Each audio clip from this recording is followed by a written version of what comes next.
আমার নাম দীপক। আমি আমার বেকার অবস্থা নিয়ে খুবই টেনশনে আছি। জায়গায় জায়গায় চাকরি খুঁজতে খুঁজতে ক্লান্ত হয়ে পড়েছি। আজকে এক জায়গায় আমার ইন্টারভিউ ছিল, কিন্তু সেখানেও চাকরি পেলাম না। প্রচণ্ড গরমে কপালের ঘাম মুছলেন আর গভীর নিঃশ্বাস নিয়ে ভাবলাম, আজকে যে সূর্যের চারিদিকে আগুন লাগিয়ে দিয়েছে, মনে হচ্ছে সূর্যদেব আমার পরীক্ষা করছেন। আগে থেকেই চাকরির টেনশনে ছিলাম, আর আজকে এত গরম মাথা খারাপ করে দিল। আমি আমার হাতে ধরা ফাইল মাথার উপরে নিয়ে নিজেকে সূর্যের হাত থেকে বাঁচানোর চেষ্টা করলাম। রাস্তার পাশ দিয়ে বড় বড় পায়ে হেঁটে যাচ্ছিলাম। তখনই হঠাৎ একটা গাছ দেখতে পেয়ে সেই গাছের নিচে এসে দাঁড়ালাম। গাছের ছায়ে দাঁড়িয়ে কিছুটা শান্তি অনুভব হলো। ব্যাগ থেকে জলের বোতল বের করে জল খাওয়ার জন্য যখনই বোতল মুখে লাগলাম, তখন দেখলাম জলও শেষ হয়ে গেছে। তৃষ্ণার কারণে আমার অবস্থা খারাপ। এদিক সেদিক তাকিয়ে কোথাও জলের কল দেখতে পেলাম না। সবাই নিজের নিজের কাজে ব্যস্ত, একমাত্র আমি আছি যে বেকার। জলের খালি বোতল নিয়ে আমি আশপাশে চোখ ঘোরালাম, তাতে কোথাও থেকে জলের ব্যবস্থা করা যায়, কিন্তু কোথাও জল নজরে পড়ল না। যদি কোথাও জলের কল দেখতে পেতাম তাহলে এই বোতলটি ভরে নিতে পারতাম। সবে আমি আশেপাশে দেখছিলাম, তখনই আমার মনে হলো কেউ যেন আমার পাশে দাঁড়িয়ে আছে। তখনই কেউ একজন আমার সামনে ঠান্ডা জলের বোতল এগিয়ে দিল। হাতটা যে আমার দিকে এগিয়ে দিয়েছিল, তার হাত দুধের মতো ফর্সা হাতে, আঙুলে একটা সোনার আংটি আর চকমকে চুড়ি পরা। আমি হাত দেখে চোখ উঠিয়ে যখন সেই মানুষটির মুখের দিকে তাকালাম, তখন চমকে উঠলাম যে তিনি তো একজন মহিলা, যিনি গোলাপি কালারের শাড়ি পরেছিলেন। মহিলাটি খুব সুন্দরী। তার বয়স 40 বছরের মতো হবে। এত বয়স হওয়ার পরেও শরীর দেখে মনে হচ্ছে যে কোনো 18-19 বছরের মেয়ে। তার চোখে একটা অদ্ভুত জ্যোতি ছিল, আর হাইফাই মেকআপ করা মুখে হালকা হাসি লেগেছিল। সে বলতে লাগলো, এই নাও, জলটা খেয়ে নাও। তোমার তৃষ্ণা লেগেছে তো? আমি ওখানে দাঁড়িয়ে অনেকক্ষণ ধরে তোমাকে দেখেছিলাম। তোমাকে দেখে আমার কিছুটা টেনশনে মনে হচ্ছে। আমি জলের বোতলটা তার হাত থেকে নিয়ে জল খেতে লাগলাম, কেননা আমার খুব তৃষ্ণা লেগেছিল। এক নিঃশ্বাসে সমস্ত জল শেষ করে সেই বোতলটা মহিলাকে ফেরত দিয়ে দিলাম। তিনি এত বেশি সুন্দরী ছিলেন যে আশেপাশের অনেক ছেলে তাকে ঘুরে ঘুরে দেখছিল। তার গেটআপ দেখে মনে হচ্ছিল সে খুব ধনী আর ভদ্র ফ্যামিলির মহিলা। আমি সেই মহিলাকে থ্যাংক ইউ বললাম, আর তাকে বললাম যে আমি এখানে পাশেই আমার চাকরির ইন্টারভিউয়ের জন্য এসেছিলাম। অনেকদিন থেকে চাকরি খুঁজছি, কিন্তু এখনও চাকরি পাইনি। আমি ভারতের অসংখ্য বেকারের মধ্যে একজন। অনেক জায়গাতে চাকরির জন্য ইন্টারভিউ দিয়েছি, কিন্তু প্রতিবার আমার কপাল আমাকে খালি হাতে ফিরিয়ে দিয়েছে। আমি জানি চাকরি পেতে গেলে শস্যের দরকার হয়, কিন্তু আমার কোনো সোর্স নেই। এত পড়াশোনা জেনে কোনো লাভই হলো না। যাই হোক, আপনাকে অসংখ্য ধন্যবাদ। আমি সেই মহিলাকে আরেকবার থ্যাংক ইউ বলে তাড়াতাড়ি করে বাড়িতে ফিরতে চাইছিলাম, কেননা বাড়িতে আমার অসুস্থ মা এবং যুবতী বোনের খাবার জন্য চাল, ডাল, সবজি নিয়ে যেতে হবে। আমি এসব নিয়ে বাড়িতে যাব, তারপরে বাড়িতে রান্না চলবে, কেননা বাড়িতে একমাত্র আমিই ছিলাম যার উপরে বাড়ির সমস্ত দায়িত্ব ছিল। তাই আমি এখানে বেশি সময় নষ্ট করতে পারব না। আমি দ্রুত পায়ে সেই মহিলার কাছ থেকে নিজের বাড়ির দিকে হাঁটা লাগালাম। টাকা বাঁচানোর চক্করে আমি বেশিরভাগ সময় পায়ে হেঁটে যেতাম, কেননা রিকশায় উঠলে পয়সা দিতে হবে। কেউ তো আর ফিতে আমাকে বাড়ি অবধি পৌঁছে দেবে না। টাকা পয়সার খুব অভাব ছিল, তাই অনেক ভেবে চিন্তে চলতে হতো। আমি সবেমাত্র সেই নির্জন জায়গা ছেড়ে এগিয়ে এসেছিলাম, তখনই মনে হলো কেউ যেন আমার পিছনে নিয়েছে। আমি পিছন দিকে তাকিয়ে দেখলাম গোলাপি শাড়ির মহিলা আমার পিছন পিছন আসছেন। আমি তাকাতে এসে হালকা হেসে আমার দিকে দেখতে লাগল। প্রথমে ভাবলাম এই মহিলার বাড়ি হয়তো এই দিকেই, কিন্তু সে পায়ে হেঁটে কেন যাচ্ছেন, এসব ভাবতে ভাবতে আমি এগিয়ে যাচ্ছিলাম। সেই মহিলাও আমার পাশে এসে আমার সঙ্গে সঙ্গে হাঁটতে লাগল। আমি 1 সেকেন্ডের জন্য থেমে গেলাম। আমার থামার সাথে সাথে সেও থেমে গেল। এই মহিলার ব্যবহার আমার খুব অদ্ভুত লাগে। না হলে এত সুন্দরী একজন মহিলা আমার পেছনে নেবে কেন? কিন্তু তবু আমি তার দিকে ঘুরে তাকিয়ে থাকে বললাম, কি ব্যাপার ম্যাডাম, আপনি আমার পিছন পিছন আসছেন কেন? আপনাকে কি আপনার জলের দাম দিতে হবে? আমার এই কথা শুনে সে হাসতে লাগল। আর নিজের ব্যাগ থেকে একটা প্যাকেট বের করে আমার হাতে দিয়ে বলল।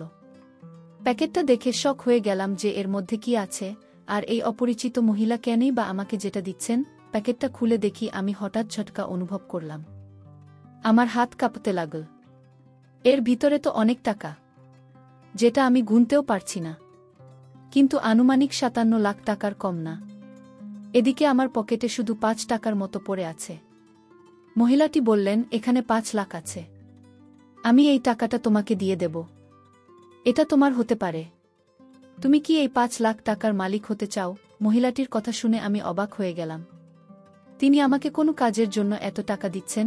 আমি জিজ্ঞেস করলাম, আপনি এত টাকা আমাকে কেন দিতে চান? আমি তো আপনাকে চিনিই না। আমি আপনার কোনো কাজ করেছি? তাহলে আপনি কেন এত টাকা আমাকে দিতে চাইছেন ম্যাডাম? আপনি কি আমাকে বোকা বানাচ্ছেন? সেই মহিলা আমার দিকে তাকিয়ে বললেন, তোমাকে একটা কথা বলতে চাই, কিন্তু এখানে না, চলো সামনে কোথাও বসে ধীরে সুস্থে কথাবার্তা বলি। সেই মহিলাটা আমার আগে আগে চলছিল, আর আমি তার পিছনে পিছনে। আমার মন যেন খুশির ডানা মেলেছিল। আমি তো ৫ লাখ টাকার জন্য সব কিছু করতে রাজি। এই ৫ লাখ টাকা আমার মতো গরিবের জন্য কম টাকা নয়। ৫ লাখ টাকা পেলে আমি তো নিজে কোনো ব্যবসা করতে পারব। কিন্তু আমার মনে অনেক প্রশ্ন উকি মারছিল। ওই মহিলা হাঁটতে হাঁটতে আমাকে একটা রেস্টুরেন্টে নিয়ে গেল। রেস্টুরেন্টের ভেতরে আসার পরে আমরা দুজন এক কোণে বসলাম। তিনি ওয়েটারকে বলে কফির অর্ডার দিলেন। কিছু সময় পরেই তার ফোনে কারো ফোন এল, আর সে কথা বলার জন্য চলে গেল। সেই সময় আমি আশেপাশে তাকিয়ে রেস্টুরেন্টে ভালোভাবে দেখছিলাম। এটা অনেক বড় রেস্টুরেন্ট, আর এখানে ধনী লোকেরাই আসে। আমি তো কখনো এর পাশ দিয়ে যাইনি, কেননা আমার এত ক্ষমতা নেই। কিছু সময় পরে সেই মহিলা এসে চেয়ারে বসে পড়ল। ওয়েটার কফি নিয়ে এসেছিল। তিনি আমাকে বললেন, কফি খেতে খেতে কথা বলি। আমার মনে বারবার এই প্রশ্ন জেগে উঠছিল না, জানিয়ে মহিলা আমাকে কি কথা বলবেন। সে আমাকে দিয়ে কোনো উল্টোপাল্টা কাজ করবেন না তো, যেটা আমি করতে পারব না। আমি একজন সৎ ছেলে, সারা জীবন আমি সব ভাবে থেকেছি। আমি কখনো কোনো অন্যায় কাজের কাছেও যাইনি। কফি খেতে খেতে সে আমাকে যে কাজের কথা বলল, সেটা শুনে তো আমার হুঁশ উড়ে গেল। কেননা তিনি বলতে লাগলেন, তোমাকে এক রাত আমার মেয়ের রুমে থাকতে হবে। আমার মেয়ে ছেলেদের প্রতি খুব, তোমাদের মতো ছেলের জন্য সে পাগল হয়ে থাকে। আগামীকাল আমার মেয়ের জন্মদিন, তাই আমি ওকে তোমার মতো যুবক আর স্মার্ট ছেলেকে ওকে গিফট করতে চাই। ওই মহিলা এত বেশি পাগলের মতো কথা বলছিল যে আমি তার কথা শুনে হতবাক হয়ে গেলাম। আমি তো কখনো স্বপ্নেও ভাবতে পারিনি যে এরকম একজন সুন্দরী মহিলা লিমিট ক্রস করে দেওয়ার মতো কথা বলতে পারে। এ কেমন মা যে নিজের মেয়ের জন্য কোনো যুবক ছেলের বন্দোবস্ত করছে। লজ্জা আমি নিজের গান বন্ধ করে নিতে চাইছিলাম। আমি বললাম, ক্ষমা করবেন ম্যাডাম, আমি গরিব, কিন্তু এরকম করতে রাজি নই। এই কথাটা বলে আমি সেখান থেকে উঠে যেতে লাগলাম। তখনই সে আবার সেই প্যাকেট বের করল, যেটাতে আরও ৫ লাখ টাকা বেশি ছিল।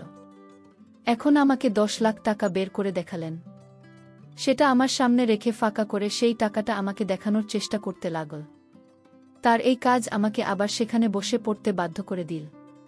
আমি নিজের জীবনকে শোধরাতে চাইলাম, কিন্তু আমি দূর অবধি আর কোনো আশা দেখতে পাচ্ছিলাম।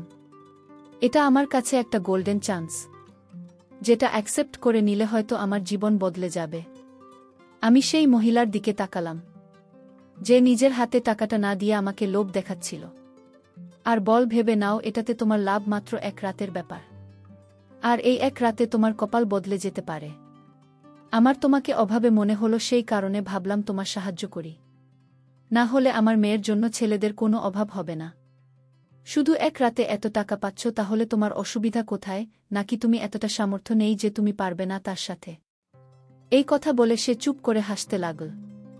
আমি এদিকে খুব লজ্জায় পড়ে গেলাম। আমি ভাবছি আমি কি করব, এই মহিলার কথা কি মেনে নেব, নাকি এই মহিলাকে না করে দিয়ে বাড়ি চলে যাব।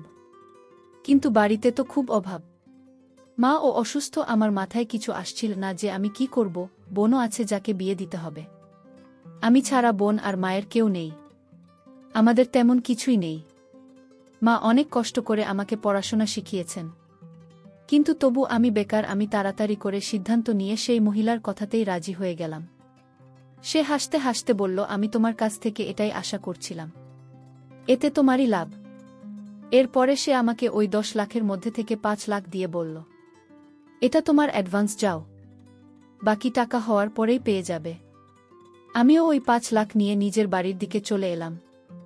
সেই মহিলা আমাকে নিজের মোবাইল নাম্বার আর বাড়ির অ্যাড্রেস দিয়ে দিন, আর বলে দিয়েছিল যে আমাকে কোনো সময় তার বাড়িতে যেতে হবে। আমি সেখান থেকে ফেরার পথে বাজারে গেলাম, কেননা আমার ফিরতে অনেক দেরি হয়ে গেছে।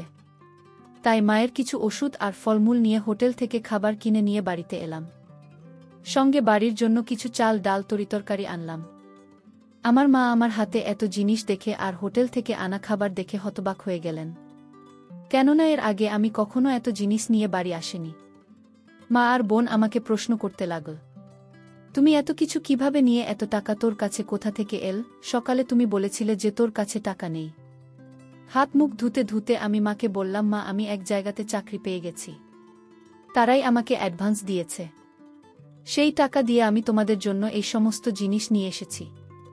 আজকের রান্না থেকে মুক্তি পেয়েছ বলে বোনকে খুব খুশি দেখাচ্ছি, কেননা সে বেচারা সবসময় ঘরের কাজ করতে থাকে। আমার মা আমার চাকরির কথা শুনে খুব খুশি হয়ে বললেন, ভগবান তোকে এভাবে সফর করুন। এরপরে আমরা 3 জনে একসাথে বসে খাবার খেয়ে নিলাম।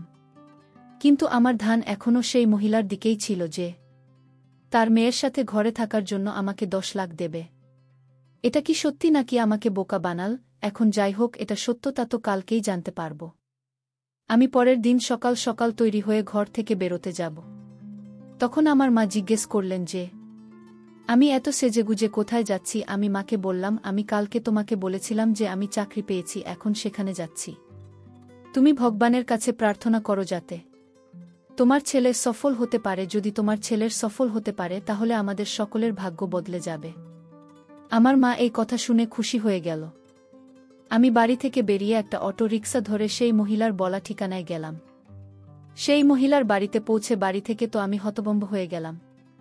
আমি আবার নিজের কাছে থাকা অ্যাড্রেস দেখলাম, তারপরে আবার এই বাড়িটাকে দেখলাম। এটা কোনো বাড়ি নয়, বরং একটা রাজমহল, এক বড় আর সুন্দর বাড়ি। প্রথমবার দেখছি, কিন্তু আমি এটা ভেবে অবাক হলাম যে এত ধনী মহিলা এত অন্যায় কাজ কিভাবে করতে পারেন। বাড়ির বাইরে দাঁড়িয়ে তার দেওয়া নম্বরে কল করলাম। সে আমার কল রিসিভ করে জিজ্ঞেস করলেন, তুমি কোথায়? আমি তাকে বললাম যে আমি আপনার বাড়ির বাইরে দাঁড়িয়ে আছি। আমার কথা শুনে সে সব খুলে বললেন, আরে তুমি বাইরে দাঁড়িয়ে আছ কেন? তাড়াতাড়ি করে ভেতরে এসো, আমি অনেকক্ষণ ধরে তোমার অপেক্ষা করছি।